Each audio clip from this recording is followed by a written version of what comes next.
The morning that changed everything.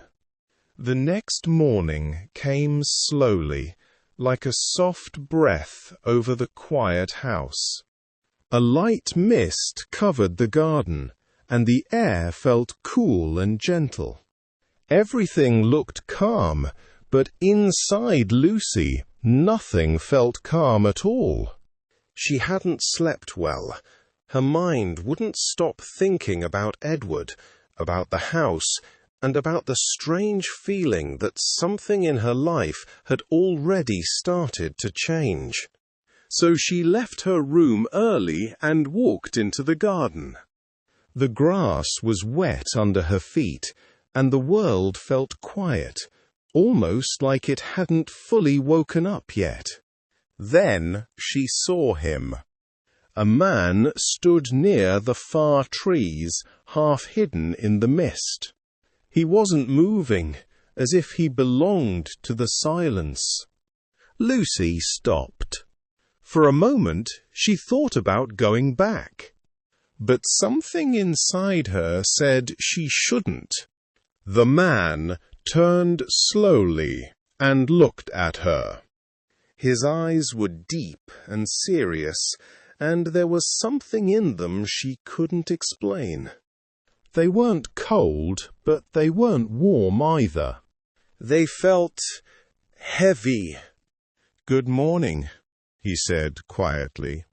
Lucy smiled, even though her heart was beating a little faster.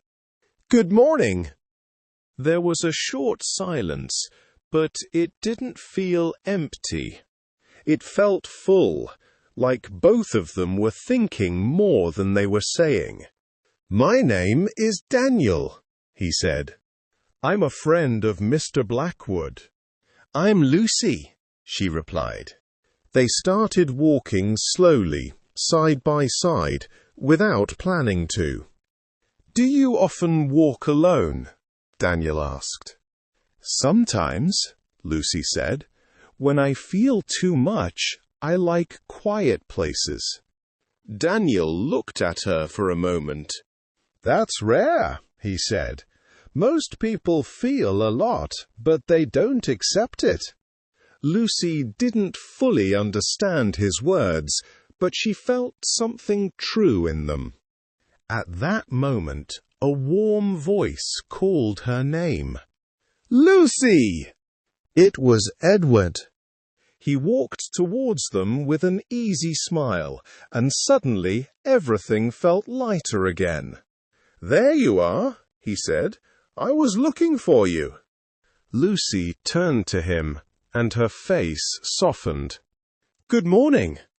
Edward smiled at Daniel. "I see you've met." Lucy looked at both of them. Edward felt safe, clear, warm. Daniel felt deep, quiet, unknown. And without meaning to, Lucy felt something begin inside her. Not just happiness. Something more complicated. A heart that moves too fast. Anna noticed everything. She always did. Lucy was different now. She spoke faster, smiled more, and sometimes stopped in the middle of a sentence, like she was lost in her own thoughts. At breakfast, Lucy couldn't sit still. "Edward is so kind," she said. "He listens carefully, and he speaks so gently." Anna nodded. "Yes, he seems like a good man." Lucy hesitated, then added more quietly, "And Daniel, he's different." Anna looked at her more closely. "Different how?" she asked. Lucy looked down, trying to find the right words. "I don't know. When I'm near him, I feel like he understands things I don't say." Anna didn't answer immediately. "Sometimes," she said slowly, People who feel deeply also carry things they don't show. Lucy looked up quickly. Do you think he isn't a good person? Anna shook her head. No, I didn't say that. I'm just saying, be careful. Not everything that feels strong is safe. Lucy didn't reply.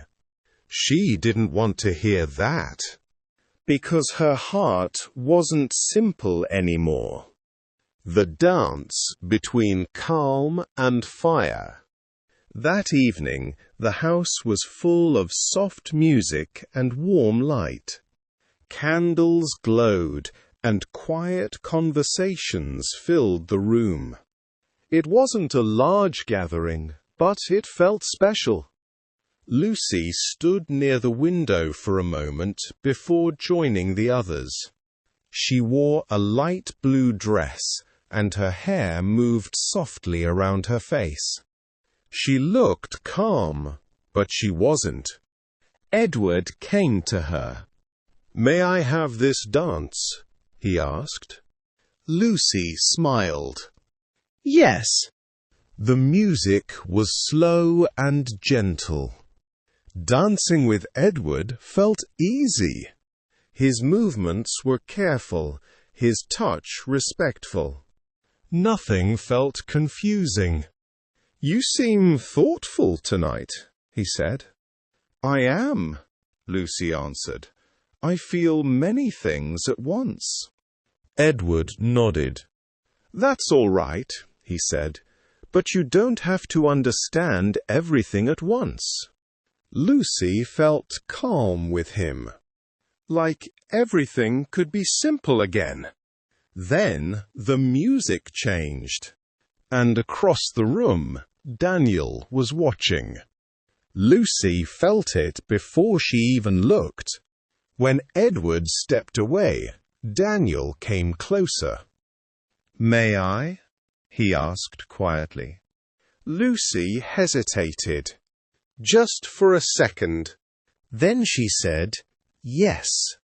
This dance wasn't the same. It wasn't calm. It wasn't easy. It felt intense. Their steps were closer. Their silence felt louder.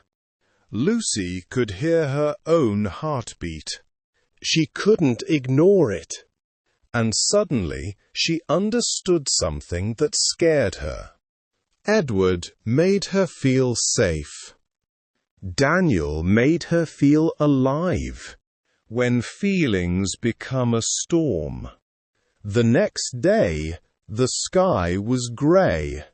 The wind moved through the trees, and the air felt heavy, like something wasn't right.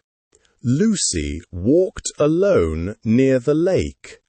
The water was still and dark, like it didn't want to show anything clearly.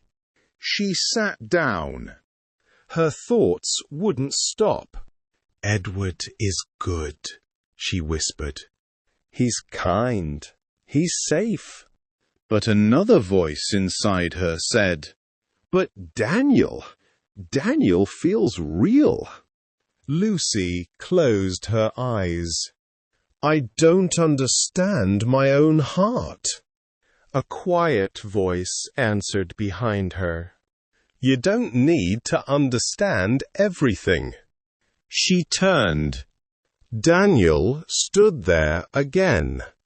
He walked closer, slowly. "Why do I feel like this?" Lucy asked. Daniel looked at her deeply. "Because you don't hide from your feelings," he said. Lucy's eyes filled with emotion.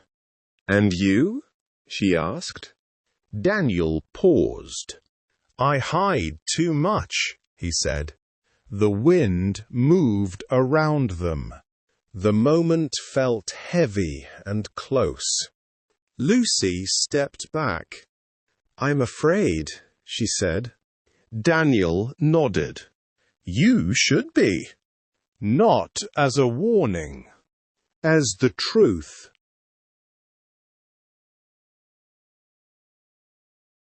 And for the first time, Lucy understood something clearly. Feelings can be beautiful, but they can also change everything.